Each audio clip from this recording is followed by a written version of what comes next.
Now I introduce to you SAS industry leader for banking in Europe, Middle East and Africa, Alex Kay. Alkışlarınızla.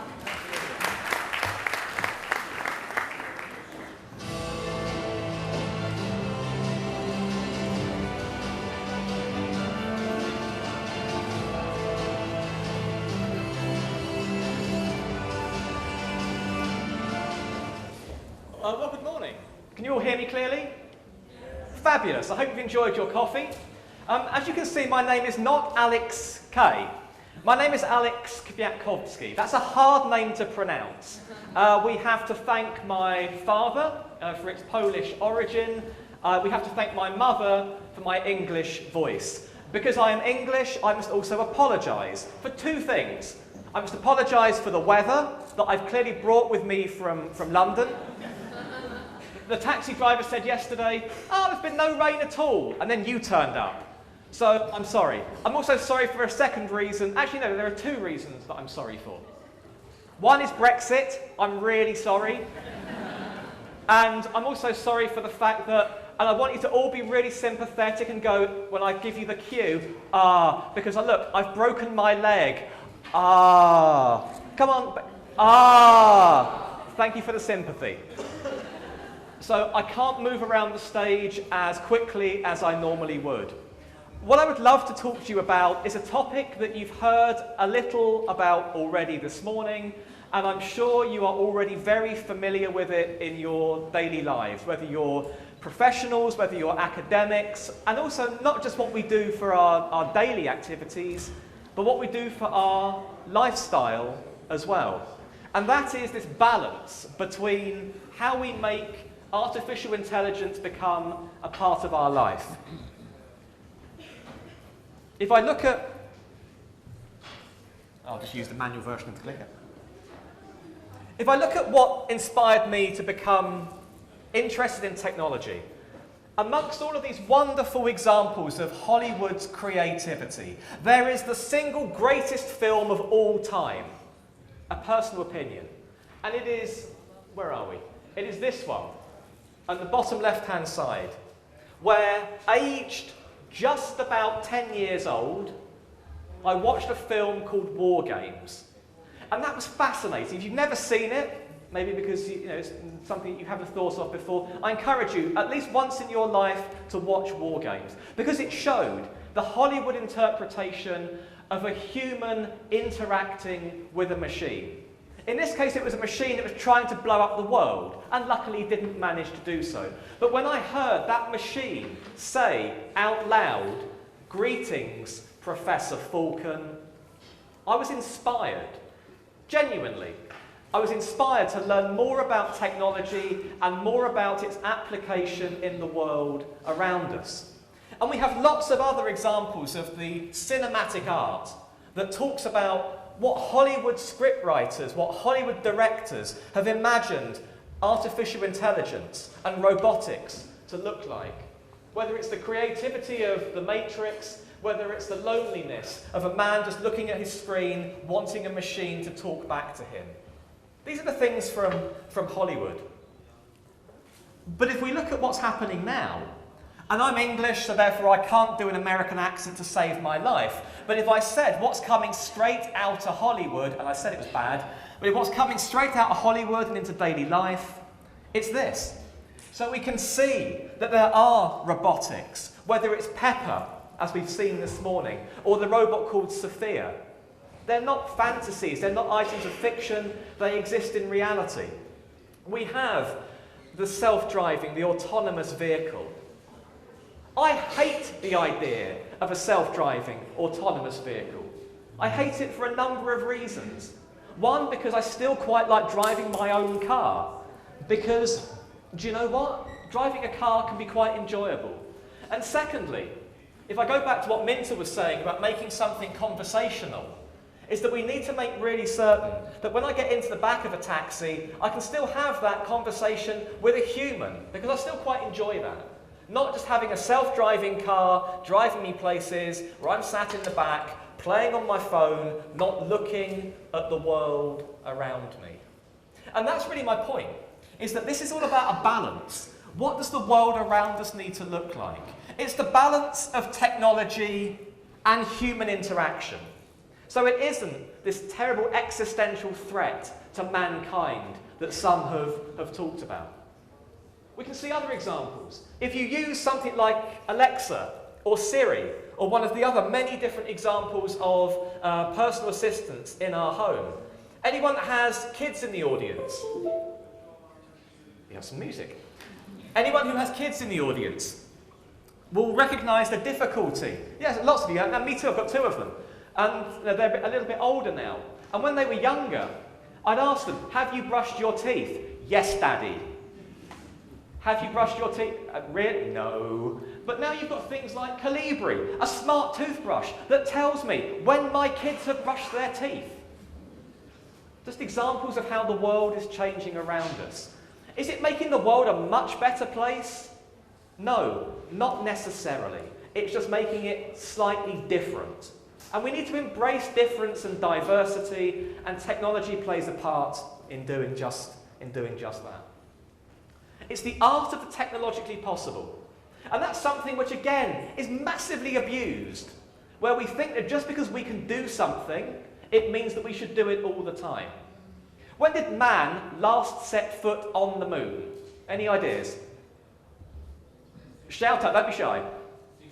60, that was the first time. The last time, 1972. Now, you're going to be shocked. That's before I was born. So shocked you didn't even go, ah!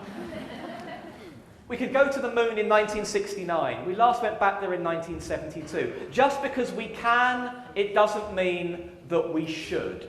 Because it has to have a point, a purpose. Let's use technology responsibly. So whether it is self-driving vehicles, whether it is computers playing Go, whether it is the neural network that Google has that allows it to look at an image and then decide where in the world that image was taken and populate a database that says that image was taken in the wonderful, and isn't it wonderful, Albert Long Hall at the university. And we're going to be doing a photo later on, before I finish, so brace yourselves and get ready to smile.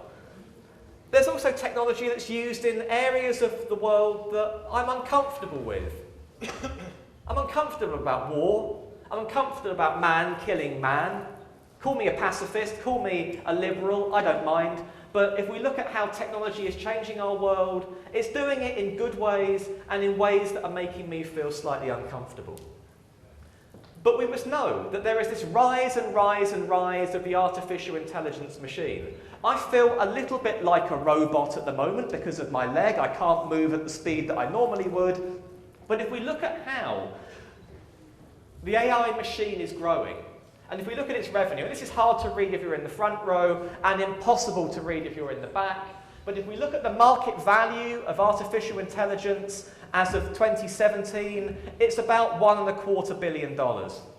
If we go right the way up to 2025, it's just under $37 billion.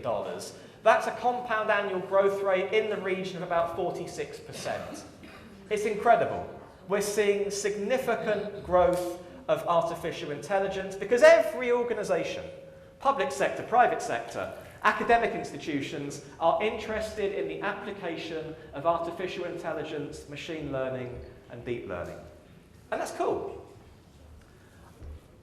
It's easy, as we've heard a couple of times already, to use the very dramatic example of what was until recently one of the greatest living Englishmen of our time, one of our greatest global scientists. But yeah, he did say that AI poses one of the biggest threats to civilization. Now, Stephen Hawking has got form for making really bold predictions.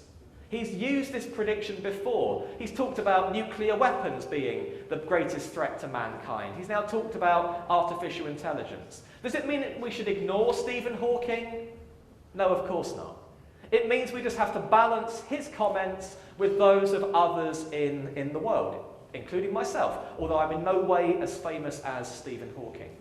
I'm in no way as famous as this man. He's been having a tough 2018 because Tesla is struggling. Tesla is struggling to meet its market obligations. It's struggling to build the vehicles that Elon Musk has said that it's possible to build.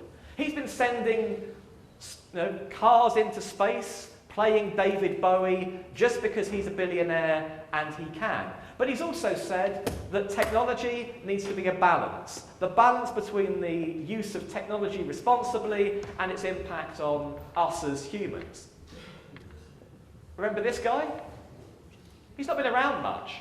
And yet his company is still ultra successful. I read an article yesterday on the flight over here where Microsoft are on, knocking on the door of being that $1 trillion valuation company on an ongoing basis. They're right up there. Not thanks to him, he started it, or started the good work, but thanks to Satya Nadella's kind of vision for where he wants to take it. But Gates has also said that he's really worried about the threat of the supercomputer.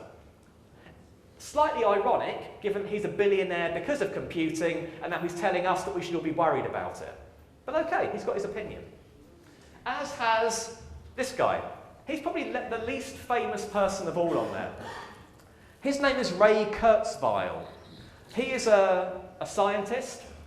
He is an advisor to Google. And he has said, as a public quote, that by 2029, machines will be smarter than humans. He is completely wrong. Completely. Because in the history of mankind, ever since the beginning of time, there have been stupid people. And so what that says to me is that, machines can be smart, but people will always be dumb. Not everyone. The fact that you're here today says how intelligent you guys are. But the fact is that this idea of the human suddenly becoming much smarter than the person isn't taking until 2029. That's happened quite some time ago. So how do we define this? Where do we go forward with this AI world that we need to live in? And the easiest way for me to ask about what it all is all about is actually just to go, OK Google, and my phone starts listening. I can ask it a question. What's artificial intelligence? It will tell me what artificial intelligence is. Because that is artificial intelligence. It's listening to me talking to my device. And I'm sure you're quite used to doing that, whether it's a smartphone, whether it's Siri, whether it's Alexa, whether it's Cortana, or all of the other things that we have yet to see. And it's great. It's great that we can start to experiment with these things. Because we are still in a phase of life where we can experiment. We can experiment. We can fail.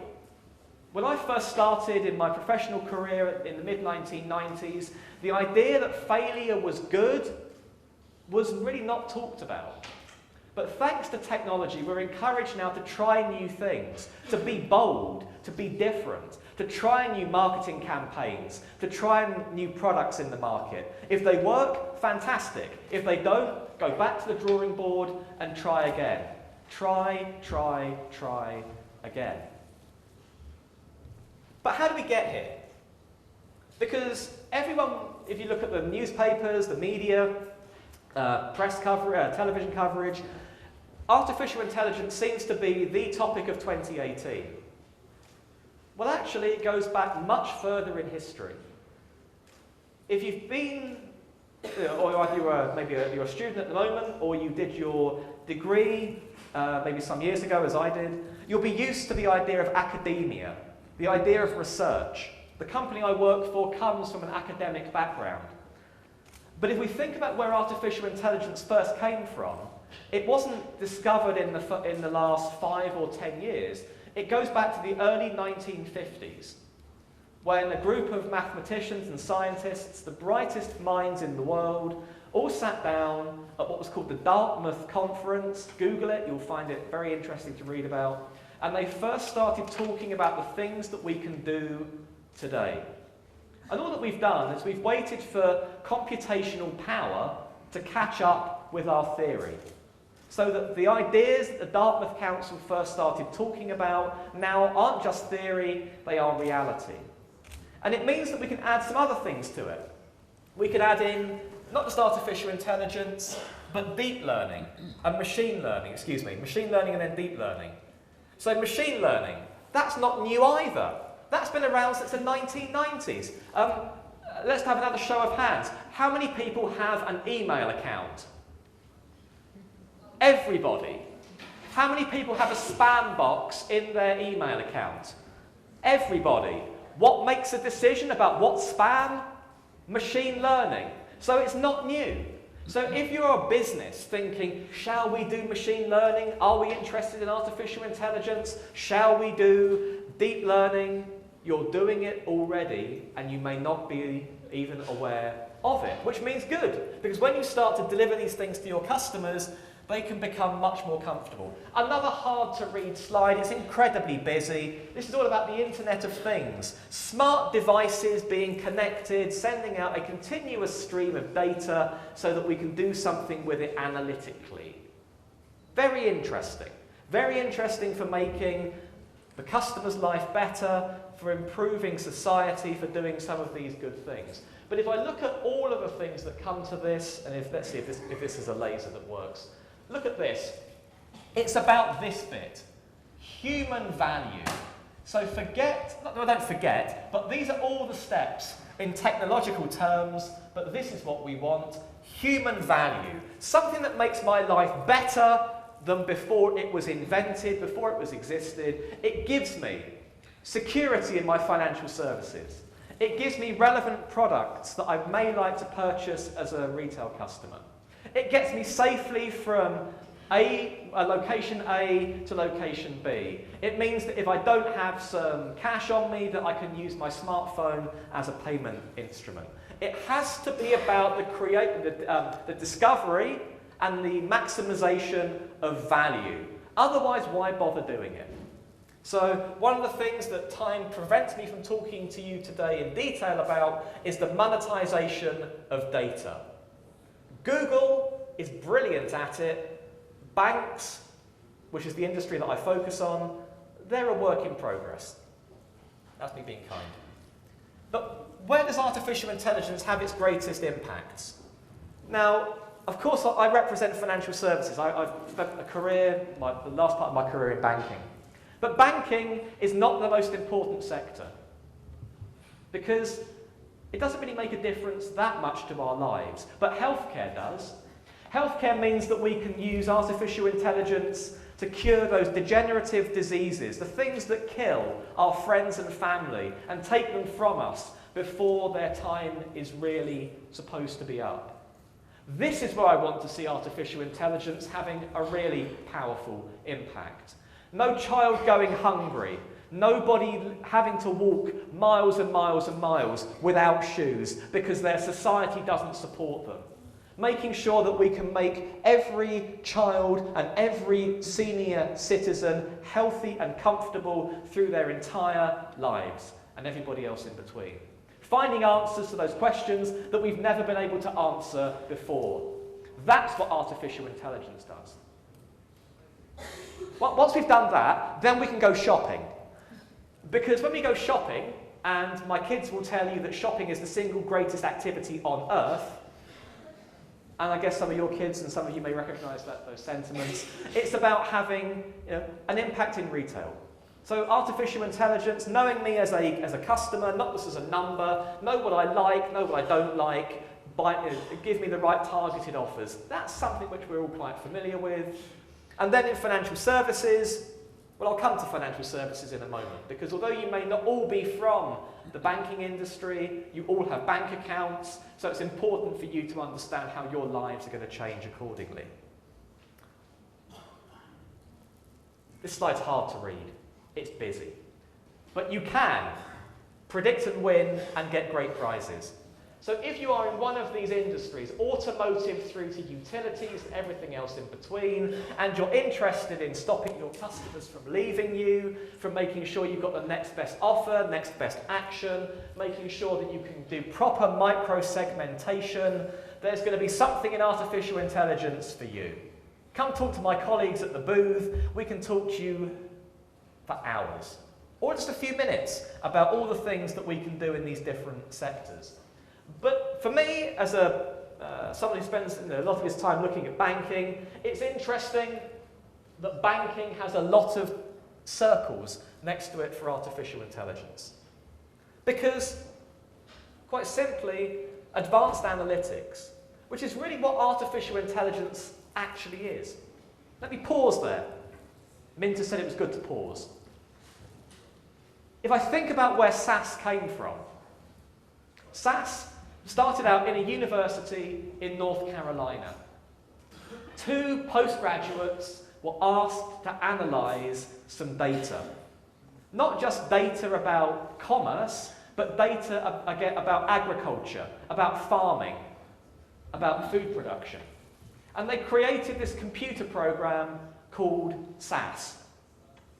And that was the beginning of our journey in analytics. That's a journey that we've been on now for 42, nearly 43 years. And in that time, analytics has moved to advanced analytics, which means that we can analyse things not just historically, but in real time.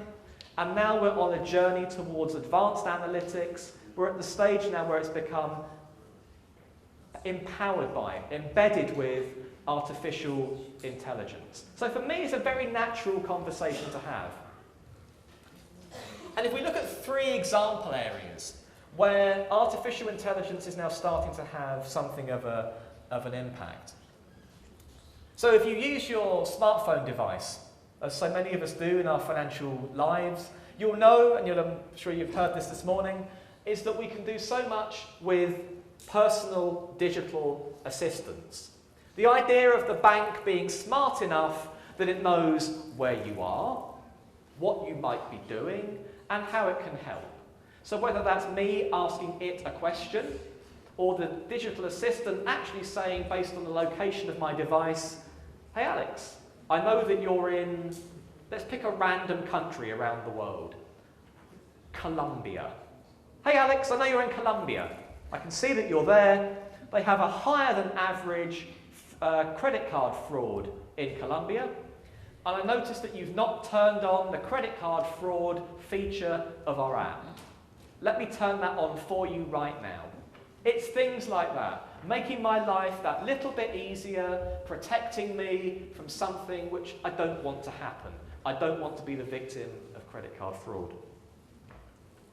If we look at, again, it's all about the device capability. The ability that says, I can start to do, and there's probably a couple of hundred of you in the room, I can start to do facial recognition. I can start to do visualization, where the machine can look at my face, and it's not a pretty sight, and it can look at my face and it can start to detect who I am. So we can do biometrics via facial recognition. I could walk into a bank branch. Anyone that says bank branches are going to disappear is wrong. They will change, but they won't disappear, not completely. I can walk into a bank branch, a camera that looks at my face, it knows that it's me. Somebody comes out and just says, Alex, good to see you. And I go, hi, how do you know who I am? But those are the sorts of things that we can use. But it mustn't be creepy. We mustn't intrude on people's privacy with the use of artificial intelligence. Of the 200 or so people in this room, we all have a very different idea of what too far is. I don't use a lot of social media. You'll find me on Twitter, you'll find me on LinkedIn. Please, let's connect. I'd love to have you join my network. But I'm quite careful about how much I share. When Foursquare was a thing, I didn't used to tell everybody where I was every 5 minutes in the world, because I figured, who needs to know that I've just checked in somewhere? I need to know that I'm there, the rest of the world not so much. So there are all of these things that have to have a use. This has a use, which is the ability to identify fraudulent activity almost before it happens. Now, we're in business, we're doing a job because we'd like to earn some money. I would like to use that money to pay for the things that I would like in my life. A roof over my family's head, some clothes, some groceries, maybe a nice holiday, whatever it might be. I want that money. I don't want some guy sat on a beach with his laptop stealing my money out of the ether. So I want to see, and this is where artificial intelligence makes a real difference, I want to see much better fraud and financial crime deployment of artificial intelligence to keep our money where it should be, in our bank accounts and not in somebody else's. And to that end, all of these things are seeing a degree of change. We're now moving from the laboratory to the live environment. We're seeing a huge amount of experimentation in banking. Not just in one particular area. It's not just around fraud and financial crime. It's not just around personal digital assistants. It's around everything. Because let's try different things and see what works. In a marketing context, let's have dynamic campaign optimization in real time that allows me to dynamically adjust something because I can see that it's not working hour by hour. Taking out the guesswork of marketing and making it far more accurate. Using things like natural language processing. Nobody understands a human like another human. And so the artificial intelligence test is when a machine can also have that human level of understanding. I agree with it. I still think it's a little bit optimistic because we all sound slightly different. We all have different accents. We all say things at different speeds. Some people talk really, really fast. Some people talk really, really slow. A machine has to be able to identify that just as good as the thing that's inside of my head, my brain and your brain. So we have to listen carefully, and machines can help us, but let's stop, or rather let's not start thinking that the machine has to do absolutely everything.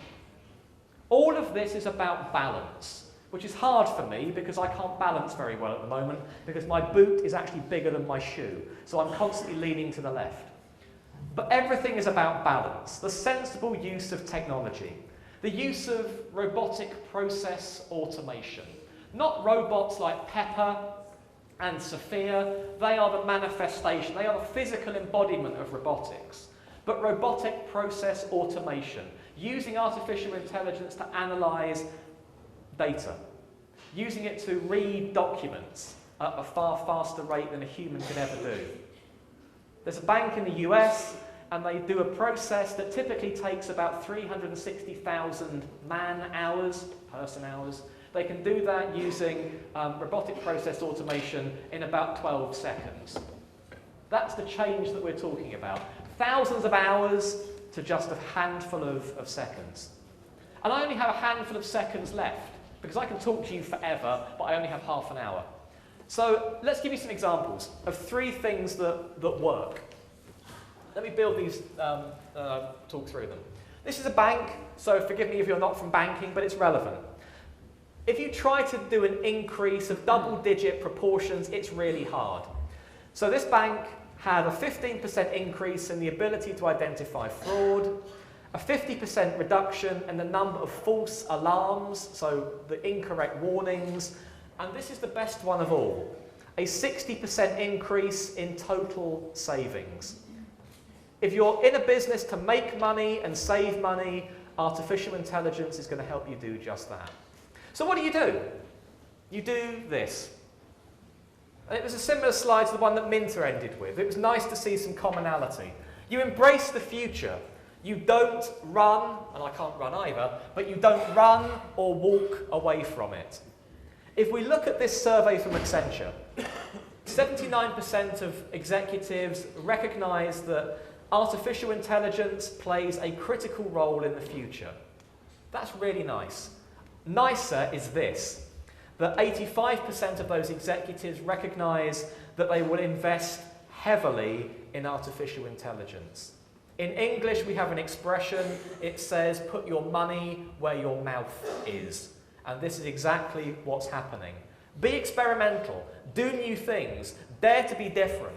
Use artificial intelligence responsibly, but use it creatively, whether it's in marketing, product development, product design, customer management, everything that you do in your organisation. And I think there'll be a theme running through this entire summit, is going to be made better, not worse, by the sensible use of AI. Let me end with 2 slides. These are the things that are most important about what's going to happen in your futures. Because you're going to come to one of our SAS summits. You can come to one of our events. We have an event on our Business Knowledge series. This is around scorecard development and implementation. You can see that's at the end of January with Naeem. Wonderful speaker. You'll have an absolutely fabulous session. Please come and talk to my colleagues at the booth. We can give you more details on that. And then our second wonderful seminar that we're going to run a little bit later into 2019 is around credit risk modelling, advanced analytics in a big data world, and fraud analytics. We've got 2 wonderful academics that will come and talk to us. For now, it's been my absolute pleasure to come to Istanbul. I'm sorry about the weather. I said at the beginning, I'll say it at the end, but thank you very much. Do please connect to me. You'll find me there. It's been a pleasure. Thank you.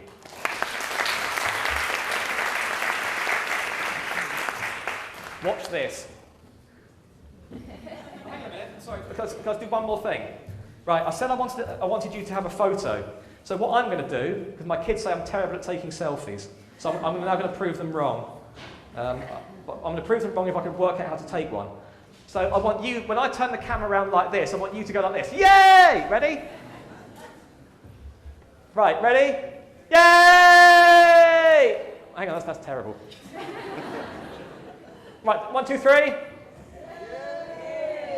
Guys, that's brilliant. Thank you so much.